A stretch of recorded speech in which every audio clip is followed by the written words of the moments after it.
नमस्ते, मी प्रतिभा. तर ही बघा माझ्या हिरोची बुलेटवर एकदम अशी एंट्री झालेली आहे आणि ते मला घेण्यासाठी आले होते. कारण आम्ही निघालो होतो आमच्या कुलदेवतांना, मेसाई आणि काहीतरी जवळगा वगैरे गाव आहे शेजारी, तर तिथे गेलो आम्ही.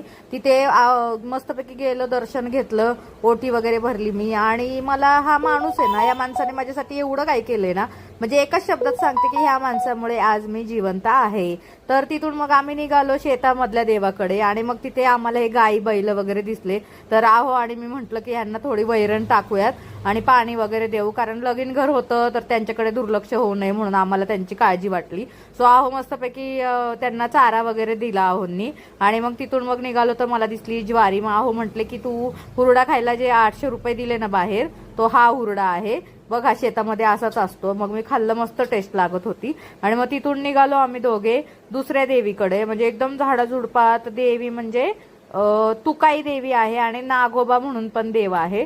तर तिथे निघाले. मला जाम भीती वाटत होती कारण चढ उतार होता शेतामध्ये एकदम, पण आहोनी कशी गाडी काढली, कमालच आहे बाबा. आणि मग इथे विहिरीचं काम सुरू होतं बघा. इथे सगळी ज्वारी होती, ऊस होता. आणि हे काय आहे म्हणजे पुढे तुम्हाला दिसेलच. हे बघा, हे ऊसाला असं काय आलंय मी बघत होते. तर आहो मला म्हणाले, आपण कसं म्हातारे झाल्यावर आपले केस पांढरे होतात, तसं हा ऊस आता म्हातारा झालाय, म्हणजे जुना झालाय, त्याच्यामुळे हे असं पांढरं पांढरं आलेलं आहे. तर मला कमालच वाटली, म्हणजे निसर्गाची पण आणि देवाची पण. तर मग निघालो आम्ही मग पुढच्या नागोबाकडे आणि म्हणजे मेस नाही, तुकाई देवीकडे. तर तिथे गेलो आणि तिथे छान मी ओटी वगैरे भरली.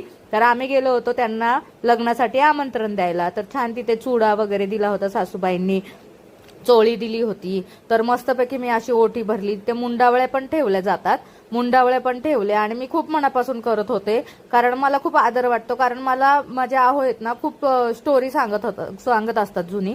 हा तेलच्या आहे बघा, असं पुरी टाईप करतात प्रत्येक लग्नामध्ये, म्हणजे चांगल्या कामामध्ये हे करतात गावाकडे. सो मुंडावळ्या वगैरे ठेवल्या, मस्तपैकी दर्शन घेतलं. आणि मग आहो मला म्हणाले की मागे एक पिंड पण आहे, तर त्याचं पण दर्शन घे. मग त्यांनी एक स्टोरी पण सांगितलेली की त्यांना असे दगडाचे 2 देव सापडलेले, गणपती आणि काय हनुमान वगैरे टाईप. तर ते म्हणाले की ते मला सापडलेले आणि मग मी वर ठेवलेले. आणि मी खूप खुश झालो होतो की मला देव सापडले म्हणून. मला जाम त्यांची स्टोरी ऐकायला खूप छान वाटतं, कारण त्यांच्यात तो खूप इनोसंटपणा असतो, इनोसंटनेस असतो खूप, आणि त्या सगळ्या गोष्टींमध्ये. आणि बघा, ही पिंड आहे, छान दर्शन घेतलं. तिथे एक तेलच्या ठेव म्हटले मला, मग मी तो पण ठेवला आणि मस्तपैकी दर्शन घेऊन निघाले. तर पुढे मला काय दिसलं, म्हणजे आपण जी मोहरी खातो ना, ती मोहरी दिसली मला अक्षरशः.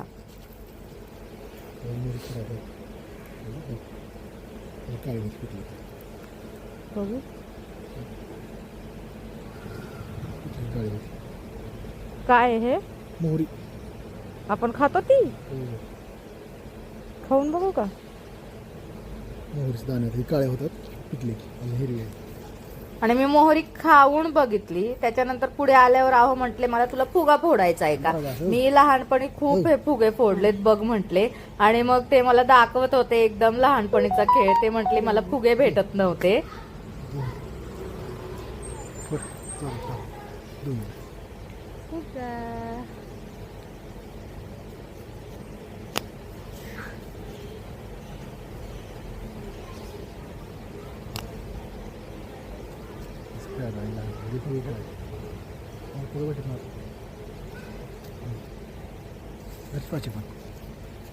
छानपैकी असे फुगे फोडले. असंच होतं. Bye bye.